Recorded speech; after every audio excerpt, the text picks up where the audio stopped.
प्रिय साथियों, प्रिय विद्यार्थियों, कबीर के बारे में आप पहली कक्षा से लेकर के बीए एमए करने तक भली भांति जान चुके हो, समझ चुके हो कि कबीर क्या है, कबीर का दर्शन क्या है। कबीर भक्ति काल के महत्वपूर्ण कवियों में से रहे। एक तरफ तुलसीदास, सूरदास, दूसरी तरफ दादू, पलटूदास और कबीर वादी, निर्गुणवादी कवि रहे। इस वीडियो से आप ये समझ सकेंगे,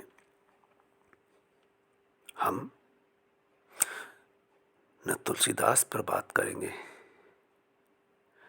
न कबीर के अन्य साथी कवियों के बारे में। आज केवल कबीर के दर्शन को लेकर के, कबीर का चिंतन किस तरह से अलहदा था, आप समझ सकते हैं। हिंदी साहित्य इतिहास के बड़े लेखक पंडित व डॉक्टर रामचंद्र शुक्ल का कहा हुआ कि कबीर अनपढ़ निरक्षर सदुक्कड़ी भाषा में लिखने वाले कवि बताए। उनके अर्थ में वो कवि थे ही नहीं, जिनको भाषा का ज्ञान नहीं था। रामचंद्र शुक्ल के अनुसार भाषा का मतलब होता है परिनिष्ठित भाषा, संस्कृत निष्ठ भाषा, जो तुलसीदास के यहाँ थी, सूरदास के यहाँ थी। कबीर आम जन की भाषा में बोल लिख रहे थे, लिखा बाद में गया, बोल रहे थे और आम जन समझ रहे थे। दूसरे विद्वान एवं संत का नाम लिया जा सकता है, आप शायद पहली बार सुनोगे, ओशो रजनीश। ओशो रजनीश दर्शन के स्तर पर कबीर को तो तवज्जो देते हैं, महत्व देते हैं, कबीर पर तो बोलते हैं, लेकिन तुलसी या सूर पर नहीं।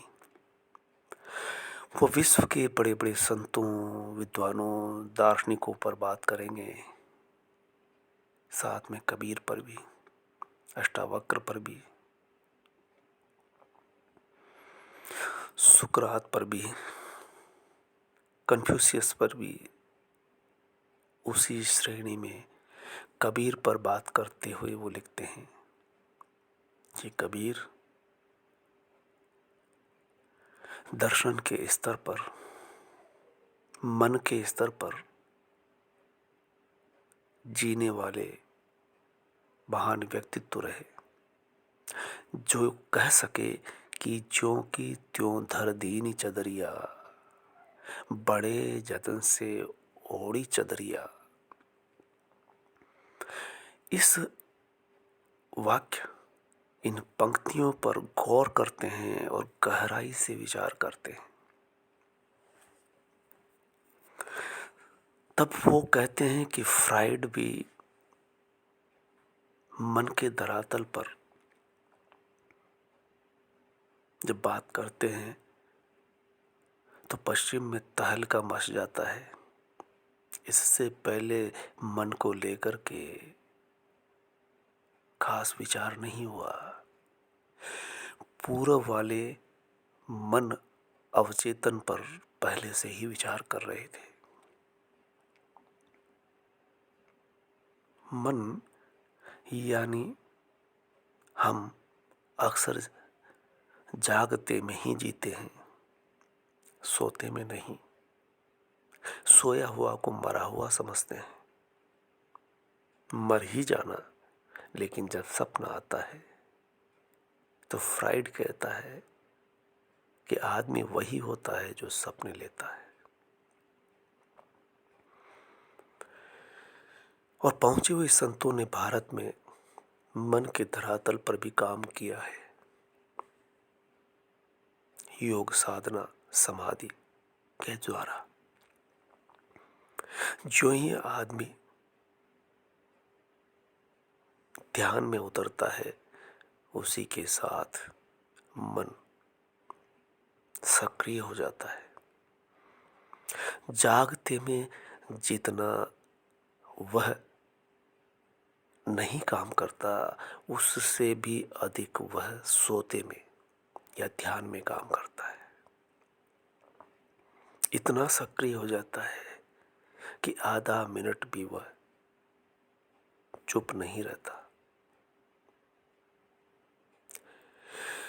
कबीर जैसे संत जब ये कहते हैं कि ज्यों की त्यों धर दीनी चदरिया, बड़े जतन से ओढ़ी चदरिया, ये किस चदरिया की बात करते हैं?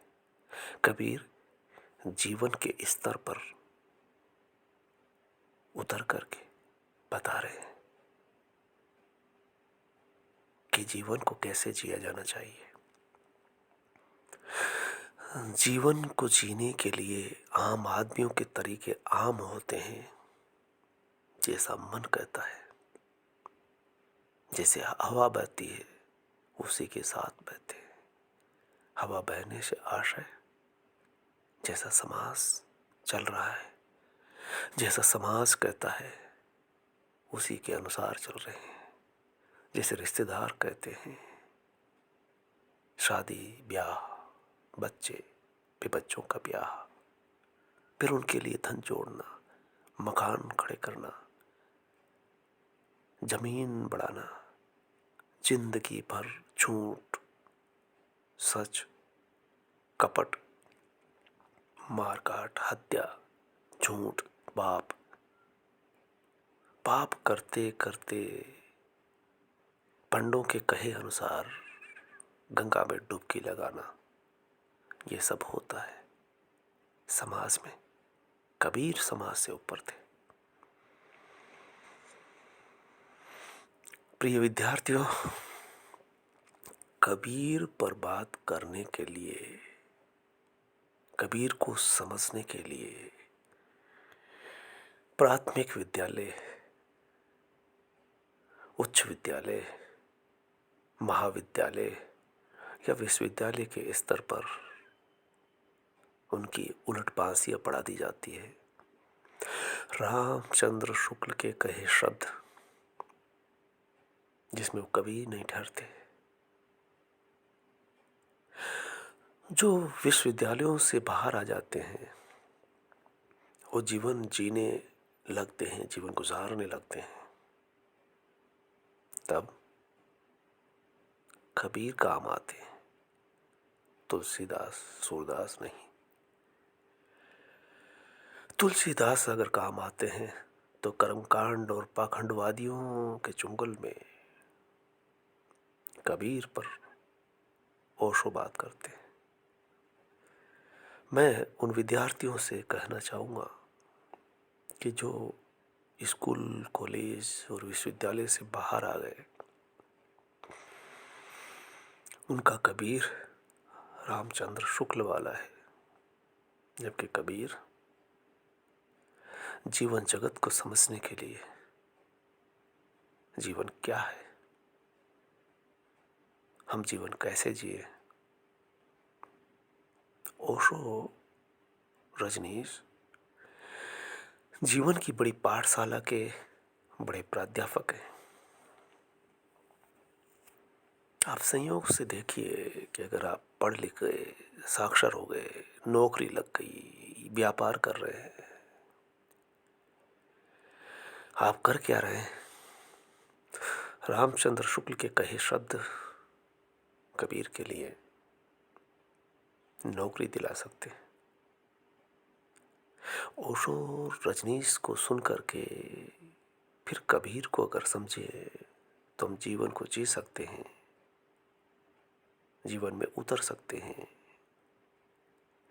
कीचड़ में अगर पैर गिरा है तो उसे निर्लिप्त कैसे रहें। जिंदगी में दुख आएगा और सुख भी आएंगे। ओशो ने कहा है कि अगर कांटा चुभा है वो कबीर के चुभे या बुद्ध के, दर्द तो होगा ही, लेकिन ये दोनों ही दर्द में डूबेंगे नहीं। इतना फर्क हम सामान्य पाठ्यक्रम से किसी भी कवि का, किसी भी संत का नहीं लगा सकते।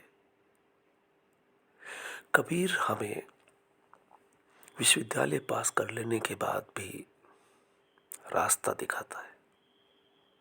नहीं समझ में आए तो मेहरबानी करके कबीर को साथ रखें।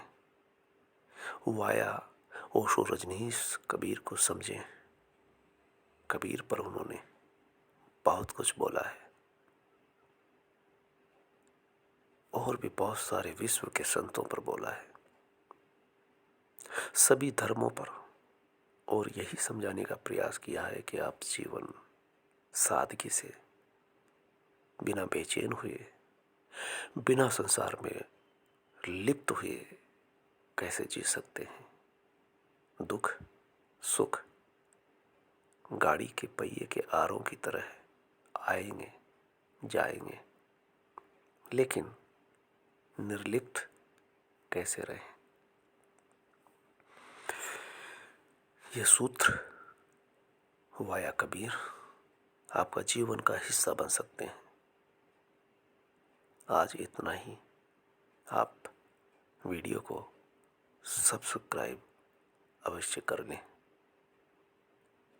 मुझे उम्मीद है कि जब भी कुछ मुझे ऐसा लगेगा तो मुझसे जुड़े हुए विद्यार्थी हो या वो जनसामान्य हो, मैं अपने मन की बात आपसे शेयर करूंगा।